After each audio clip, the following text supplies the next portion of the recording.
মুখ্যমন্ত্রী মমতা বন্দ্যোপাধ্যায় কথা দিয়েছিলেন, কথা রাখলেন।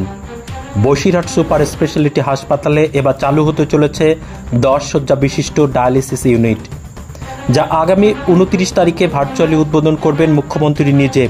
তার আগে পুরো বিষয়টি খতিয়ে দেখলেন বসিরহাট দক্ষিণের বিধায়ক সপ্তর্ষি ব্যানার্জি। বসিরহাট সুপার স্পেশালিটি হাসপাতালে 5 শয্যা বিশিষ্ট ডায়ালিসিস বিভাগ ছিল এতদিন, যেটা যথেষ্ট কম।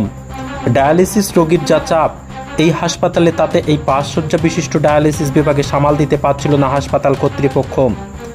বসিরহাটে আনুমানিক 30 লক্ষ মানুষের বসবাস। এই বিপুল পরিমাণ মানুষের মধ্যে ডায়ালিসিস করানো রোগীদের বহুদিনের চাহিদা ছিল। বসিরহাট হাসপাতালে ডায়ালিসিস বিভাগের শয্যার সংখ্যা বাড়ানো হোক, না হলে হাসপাতালে ডায়ালিসিস বিভাগ থাকতেও প্রচুর রোগীকে কলকাতা সহ বিভিন্ন জায়গায় যেতে হতো, যেটা রীতিমতো ব্যয়বহুল এবং সমস্যায় পড়তে হতো রোগীর প্রয়োজনেরা।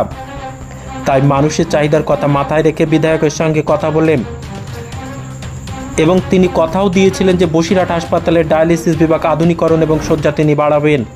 সেই অনুযায়ী 5 শয্যা থেকে বেড়ে 10 শয্যা বিশিষ্ট ডায়ালিসিস বিভাগ তৈরি হয়ে গেছে, যা আগামী 29 তারিখ মুখ্যমন্ত্রী নিজে ভার্চুয়ালি উদ্বোধন করবেন। আর এতে বসিরহাট মানুষের যথেষ্ট উপকার হবে বলে আশা করছেন সবাই। আজ কিসের পরিদর্শনে আসলেন আর কি দেখলেন আর কি হতে চলেছে?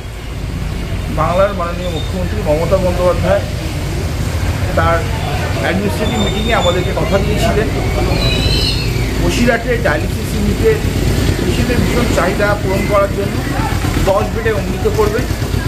তার কথা পূরণ করে 5 বেডের ইউনিট থেকে নতুন একটি 10 শয্যা বিশিষ্ট ডায়ালিসিস ইউনিট কাজ সম্পূর্ণ হয়েছে। আগামী মঙ্গলবার 29 তারিখ মাননীয় মুখ্যমন্ত্রীর হাত থেকে সেই ডায়ালিসিস ইউনিট উপহার হিসেবে বসিরহাটের মানুষের হাতে তুলে দেবেন। তার পরিকাঠামো, তার গঠনগত অবস্থা তা দেখার জন্য একবার এসেছি। বসিরহাটবাসীর এই উপহার মুখ্যমন্ত্রীর তরফ থেকে তার একজন কর্মী হিসাবে। মুখ্যমন্ত্রী কথা দিয়েছিলেন যেটা 10 বেডের করবে। আচ্ছা, তার 29 তারিখে উদ্বোধন করবেন উনি। অ্যাডমিনিস্ট্রেটিভ মিটিংয়ে কথা দিয়েছিলেন আমাকে। আমি দাবি জানিয়েছিলাম 30 লক্ষ লোক বসিরহাটে বসবাস করে, 5টি বেড তাদের জন্য যথেষ্ট নয়। বসিরহাটে প্রাইভেটে কোনো ডায়ালিসিস তখন ছিল না। সেই কথা মাথায় রেখে তার দেওয়া কথা তিনি পূরণ করে বসিরহাটবাসীকে উপহার হিসেবে এটা দেওয়া হয়েছে। উদ্বোধন কবে? আগামী 29 তারিখ। মুখ্যমন্ত্রী কি নিজে উদ্বোধন করবেন? হ্যাঁ, অনলাইনের মাধ্যমে তিনি এখানে উদ্বোধন করবেন। ধন্যবাদ।